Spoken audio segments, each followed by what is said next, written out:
કાર્યક્રમના આગળના ભાગની અંદર વધતા પહેલા આ મહેમાનોનું આપણે સ્વાગત લઈએ છીએ.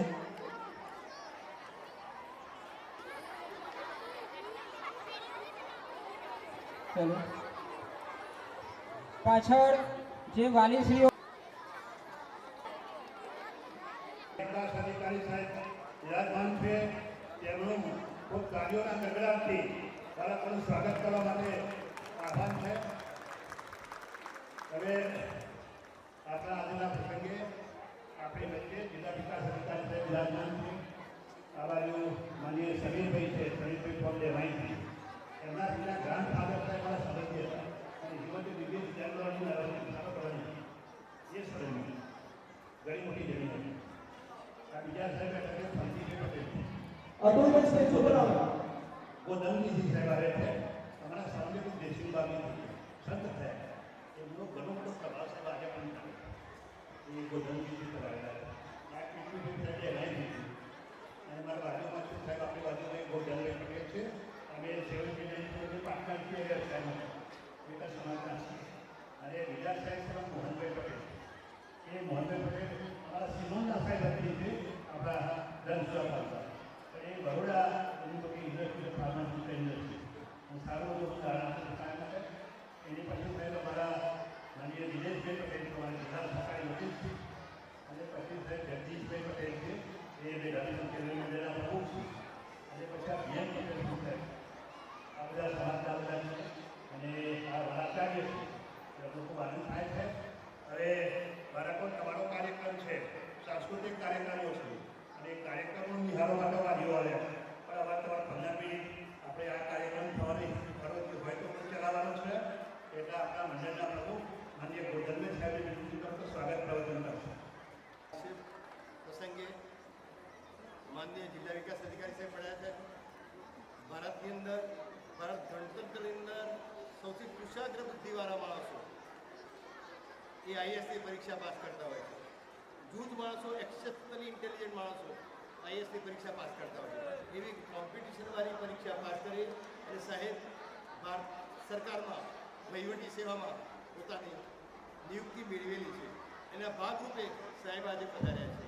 આનંદની વાત છે કે શિક્ષણ જગત, પ્રાઇમરી શિક્ષણ એ જિલ્લા પંચાયતના અંડરમાં છે અને સાહેબ એ જિલ્લા પંચાયતના વડા છે એટલે એમની દેખરેખ એ પ્રાઇમરી સ્કૂલના ઉપર પૂરેપૂરી હોય છે.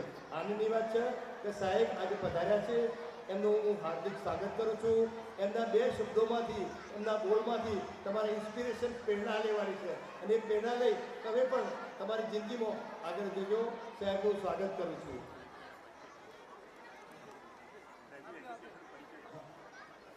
પરીક્ષા હાર્ડ પરીક્ષા છે, બહુ ટફ પરીક્ષા છે. એ પાસ કરી અને સાહેબ આ મુદ્દા પર વિરાજમાન છે એટલે એનું સ્વાગત કરું છું. બીજા મારા મોહનભાઈ છે, એ ઉદ્યોગપતિ છે, એમનું પણ સ્વાગત કરું છું. મારા દિનેશભાઈ સાહેબ, મારા જિલ્લા સરકારી વકીલ સાહેબ છે, એમનું પણ સ્વાગત કરું છું. જગદીશભાઈ સાહેબનું સ્વાગત કરું છું. ભીખાભાઈ સાહેબ, અમારા અતુલભાઈ તો આ સંસ્થામાં જ એમનું ભણેલા છે, મારા સંબંધી છે, એમનું ખાસ ખાસ. સમીરભાઈ બિલકુલ યુવાન અને આધુનિક ખેતી, આધુનિક વિચારોવાળા ઇન્સાન છે, એનું સ્વાગત કરું છું. અમારા ફલજીભાઈ સાહેબ તો બિલકુલ જમીન વિકાસ બેંક ગુજરાત સરકાર ઉપક્રમ કરતા છે, બહુ મોટી પોસ્ટ કહેવાય એ ફલજીભાઈ. અમારા કીર્તિભાઈ એ બિલકુલ યુવાન યંગ અને સરકારી લીડ છે. આપ સૌનું સ્વાગત કરું છું. તમામ ડિરેક્ટર્સ, વાલીઓ, ભાઈઓ, શિક્ષકો, આગેવાનો અને ભાઈઓ બહેનોનું તમામનું હાર્દિક પૂર્વક સ્વાગત કરું છું. મિત્રો પોતાનો અવાજ બંધ કરશે. આજે શ્રી અખિલ આજના કેળવણી મંડળ સંચાલિત શ્રી આરજે પટેલ સત્યમ વિદ્યાલયના પટાંગણમાં વાર્ષિકોત્સવમાં પધારેલ માનનીય શ્રી દીપેશ કેડિયા સાહેબ શ્રી, જિલ્લા વિકાસ અધિકારી અરવલ્લી તથા સર્વે મંચ ઉપર બિરાજમાન મુરબ્બીઓનું હું શ્રી અખિલ આજના કેળવણી મંડળ સંચાલિત આરજે પટેલ સત્યમ વિદ્યાલયના આચાર્ય વતીથી શાબ્દિક સ્વાગત કરું છું. હવે હું આપણી સંસ્થા અખિલ આજના કેળવણી મંડળની સ્થાપના 1993માં થયેલ, જેમાં સર્વપ્રથમ અખિલ આજના કુમાર છાત્રાલયની સ્થાપના કરવામાં આવી. ત્યારબાદ શહેરમાં બાળકોને ભણાવવાનો ક્રેઝ શરૂ થયેલ છે તે ધ્યાનમાં રાખી મંડળ દ્વારા વર્ષ 2011માં સત્યમ વિદ્યાલય સ્કૂલની સ્થાપના કરવામાં આવી. ત્યારબાદ જેમ જેમ વર્ષ થતા ગયા તેમ તેમ આ સત્યમ વિદ્યાલય એક મોટું વટવૃક્ષ બનવા તરફ જઈ રહી હતી. ત્યારબાદ વર્ષવાર એક વર્ગનો વધારો કરવામાં આવ્યો અને વર્ષ 2015માં માનનીય શ્રી ભાનુભાઈ આર પટેલ સાહેબે 31,11,000 રૂપિયાનું દાન આપતા શાળાનું નામ સત્યમ વિદ્યાલયમાંથી શ્રી રેવાભાઈ જયસિંહભાઈ પટેલ સત્યમ વિદ્યાલય કરવામાં આવ્યું. ત્યારબાદ કન્યા કેળવણીને ધ્યાનમાં રાખી મંડળ દ્વારા કન્યા છાત્રાલયની શરૂઆત કરવામાં આવી, જેમાં ફલજીભાઈ પટેલ ગોધમજી જેઓ ખેતી બેંકના વાઇસ ચેરમેન છે તેમના દ્વારા રૂપિયા 11,51,000ની માતબર રકમનું દાન આપી શ્રીમદ જયસિંહ બાપા કન્યા છાત્રાલય નામે કન્યા છાત્રાલય શરૂ કરવામાં આવી. આજે શ્રી આરજે પટેલ સત્યમ વિદ્યાલય કેજીથી ધોરણ 12 સુધી ચાલે છે, જેમાં 1100 વિદ્યાર્થીઓ અભ્યાસ કરી રહ્યા છે અને આજે આપણે જે વાર્ષિકોત્સવ ઉજવી રહ્યા છીએ જેમાં 650 વિદ્યાર્થીઓ ભાગ લઈ રહ્યા છે અને શિક્ષકોની મહેનત અને અમારા મંડળ દ્વારા જે અમને પરમિશન આપવામાં આવી જે બદલ હું મંડળ તેમજ આવનાર વાલીઓનો ખૂબ ખૂબ આભાર વ્યક્ત કરું છું.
અખિલ આંગણા કેળવણી મંડળ દ્વારા સંચાલિત સત્યમ વિદ્યાલય ખાતે આયોજિત જે એન્યુઅલ ડે ફંક્શન છે એમાં સૌથી પહેલાં મને આમંત્રણ આપવા બદલ અહીંના કમિટીના મેમ્બર્સનો ખૂબ ખૂબ આભાર.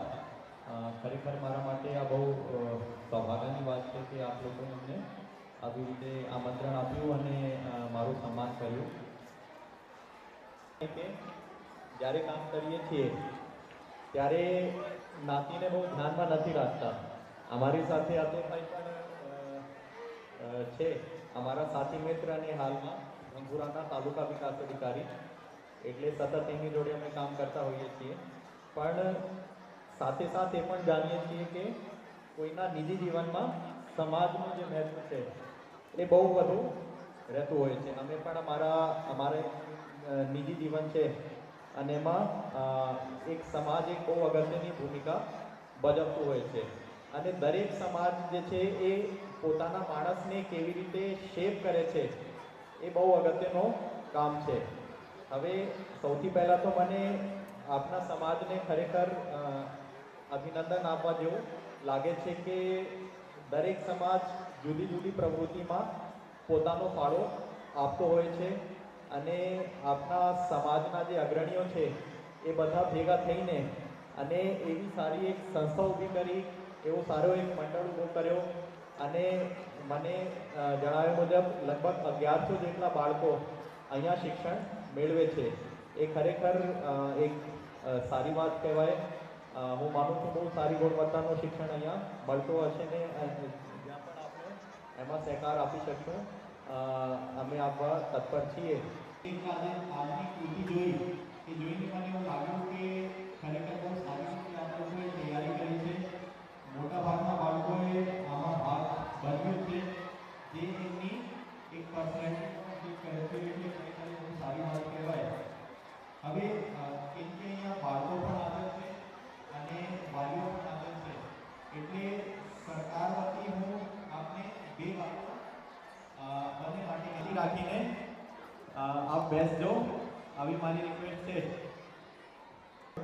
પણ દિવસ અને રાત સતત આપના લોકો વિશે વિચારતી હોય છે અને એના માટે સતત ચિંતન કરતી હોય છે.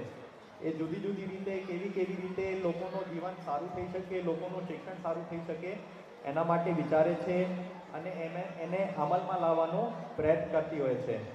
એમાં જેટલો સરકારનો એક સહકાર હોય છે એનાથી વધારે મારી દૃષ્ટિએ સમાજના અને રાષ્ટ્રના લોકોનું પણ ઇક્વલ અગત્યનું યોગદાન રહેતું હોય છે.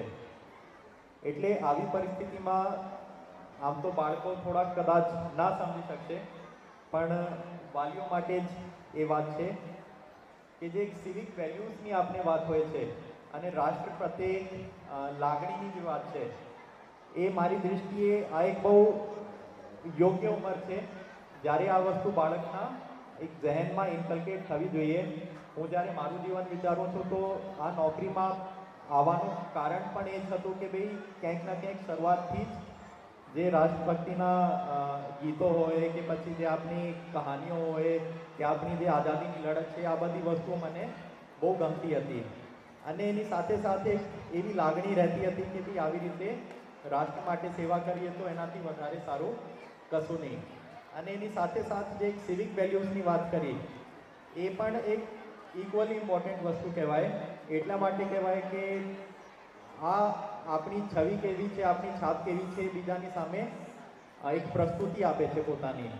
આપણે સાફ સફાઈની વાત કરીએ છીએ તો આમ તો બધા પોતપોતાની રીતે ક્યાંક ના ક્યાંક પ્રયત્ન કરતા હોય છે, પણ અમે જ્યારે અમારા તરફથી પ્રયત્ન કરીએ છીએ અમને એક ખાસી એવી મુશ્કેલી નડતી એવી હોય છે કે ભાઈ લોકો જ્યાં આવે ત્યાં, અને બધા નથી કરતા એવું, પણ અમુક લોકો એવું કરી દેતા હોય છે. ધારો કે આપણી આ જ જે રોડ છે જેનાથી આપણે રોજે રોજ પસાર થઈએ છીએ, આપણી બાયપાસ રોડ, ત્યાં ઘણા બધા પ્રયત્ન અમે કરતા આવ્યા છીએ. એના માટે અમે ક્યાંક ને ક્યાંક વ્યવસ્થા પણ ગોઠવી, પણ એમાં અમને થોડી પડકારોનો સામનો કરવો પડે છે. એટલે જે સિવિક વેલ્યુઝની વાત કરીએ એ બહુ અગત્યની બાબત છે બધા મારી દૃષ્ટિએ એમાં, અને બધા વાલીઓ ખાસ કરીને આ જે મૂળભૂત સિદ્ધાંતો છે એક સારા નાગરિક થવાના, એ પોતાના બાળકોમાં ઇન્કલ્કેટ કરે તો એ પણ બહુ જરૂરી વસ્તુ છે. અને સાથે સાથે મારો બીજો અગત્યનો સૂચન કે સુઝાવ કહીએ બધા વાલીઓ માટે એવું છે કે આજના સમયમાં, આજનો સમય બહુ ઝડપથી બદલતો સમય છે. એમાં નવી ટેકનોલોજી આવી રહી છે. આપણે 5 વર્ષ કે 10 વર્ષ પહેલાંથી કમ્પેરિઝન કરીએ તો એમાં ઘણું ફેરફાર આવી રહ્યું છે. એવા સમયમાં કેવી રીતે આપણે પોતાના બાળકોને સાચવીએ અને એમને માર્ગદર્શન આપીએ બહુ અગત્યનું છે. એટલે સૌથી પહેલી વસ્તુ મારી દૃષ્ટિએ આ છે કે પોતાના બાળકમાં વિશ્વાસ મૂકીએ અને દરેક પરિસ્થિતિમાં મૂકીએ. આપણે આ ઘણી વખત એવું થાય છે કે હમણાં જ લાસ્ટ વીકમાં મારી કોઈના ઘરે મારે જવાનું થયું. હવે બાળક બહુ સારો હતો, સારી રીતે ભણતો હતો, પણ એમની મમ્મીને એવું લાગતું હતું કે ભાઈ મારા બાળકનું શું થશે, એ સારા કરિયરમાં જશે કે કેમ, ભવિષ્યમાં એમનો થવાનો શું. એટલે મેં એમની જોડે એ જ વાત કરી કે ભાઈ સૌથી પહેલાં તો પોતાના બાળકમાં કોન્ફિડન્સ રાખીએ અને એમને પણ આ વસ્તુનો કોન્ફિડન્સ જજ કરી લેતા હોઈએ કે મારું તો આટલું. એટલે આ એક માનસિકતા થોડી પોતાના મગજમાંથી કાઢવાની જરૂર છે અને વધારે પડતું. અને બીજી જે અગત્યની વાત છે કે આજનો સમય છે એ પહેલાંની જેમ નથી કે ભાઈ ક્લાસમાં તમારી રેન્ક કેવી આવી એના ઉપર તમારું કરિયર નિર્ભર થશે. આજના સમયમાં કારકિર્દી માટે ઘણા બધા વિકલ્પો વધી ગયા છે. સમીરભાઈ આઈ થિંક મારી જોડે આમાં સંમત હશે. જે એક પ્રગતિશીલ ખેડૂતની વાત છે, આપણે ખેતીના વિષયને આમ ભણતરથી બહુ વધારે ક્યારે લિંક કરતા નહોતા, પણ આજના સમયમાં કે ભવિષ્યના સમયમાં મારી દૃષ્ટિએ એક બહુ અગત્યનું પ્રોફેશન થવાનું જ છે. કેમ કે જેમ જેમ સારા ભણેલા લોકો ખેતીમાં આવશે એમ આપની એક ઉત્પાદન પણ વધશે, આવકનું સાધન પણ થશે અને લોકોની હેલ્થ પણ સારી થશે. એ જ રીતે ફિઝિયોથેરાપીની વાત કરીએ, આમ કોઈને લાગે કે ભાઈ ફિઝિયોથેરાપી એટલે શું, આ તો બહુ નાનકડી વાત છે, પણ મોડાસા આપણે અરવલ્લી જિલ્લામાં લગભગ 25,000 જેટલી ડિલિવરીઝ વર્ષમાં થાય છે અને એનાથી ઉપર આપણે જાણીએ કે 7થી મોટી ઉંમરના કેટલા બધા લોકો છે. પછી ઘણા બધા લોકો આમ કંઈક સ્પોર્ટ્સમાં જોડાયેલા હોય તો એમને પણ જરૂરિયાત પડતી હોય છે. હમણાં મારી લાસ્ટ વીકમાં મારા પપ્પા જોડે વાત થતી હતી એટલે એમના વતનમાં ફિઝિયોથેરાપી કરવા માટે જતા હોય છે તો કહેતા હતા કે ભાઈ એક વિઝિટના 500 રૂપિયા લે છે. એટલે આપણે જાણી શકીએ કે ભાઈ કેટલા મોટા જથ્થામાં સારું કરવાનો વિકલ્પ અને એક પ્રોફેશનલ તરીકેનો વિકલ્પ ઉપલબ્ધ છે. એ તો ખાલી અરવલ્લી જિલ્લાની વાત કરી. એ જ રીતે બીજા જિલ્લામાં જઈએ તો પણ આ વિકલ્પ વધે જ છે. એટલે મૂળમાં આખી વાતને ટૂંકું કરીને હું આપને ખાલી આટલું જ કહેવા માંગીશ કે આપણા બાળકોને વધુમાં વધુ સારી રીતે એક સારો નાગરિક બનાવવાનો પ્રયત્ન આપણે બધા સાથે મળીને કરીએ અને સાથે સાથ બાળકમાં વિશ્વાસ મૂકીને જે નવા અવસરો અત્યારે ઊભા થઈ રહ્યા છે એને કેવી રીતે આપણે વાપરીશું એના ઉપર થોડુંક ધ્યાન મૂકીને ભાર મૂકીને આપણે પોતાનું અને બાળકનું જીવન આગળ વધારીશું તો મારી દૃષ્ટિએ બધા માટે સારું રહેશે અને ખરેખર રાષ્ટ્ર માટે એ બહુ આમ લાભદાયક વસ્તુ રહેશે. ફરીથી આ કાર્યક્રમમાં મને નિમંત્રણ આપવા બદલ મંડળનો ખૂબ ખૂબ આભાર. રાજુભાઈ, હીરાભાઈ, સમીરભાઈ, આપણા જિલ્લાના સરકારી વકીલથી પણ અહીંયા હાજર છે, મોહનભાઈ, નજીભાઈ, આપે ખૂબ સારી રીતે મને મારી આવભગત કરી અને મને અહીંયા બોલાવ્યા તે બદલ ખૂબ ખૂબ આભાર. ધન્યવાદ. વાલીઓના આત્મવિશ્વાસ અને માતા પિતાના આત્મવિશ્વાસ વિશે જે ખૂબ ઊંચી માહિતી અમને આપી તે અંગે અમે વિચારીએ જ છીએ અને આજના જે આ વિદ્યાર્થીઓ છે એમનો આત્મવિશ્વાસ આ લાંબુ લિસ્ટ મારા હાથમાં છે. આ બંને પેજ કોમ્પ્યુટર ટાઈપ કરેલા ભરેલા છે એ એમના આત્મવિશ્વાસનો સબૂત છે.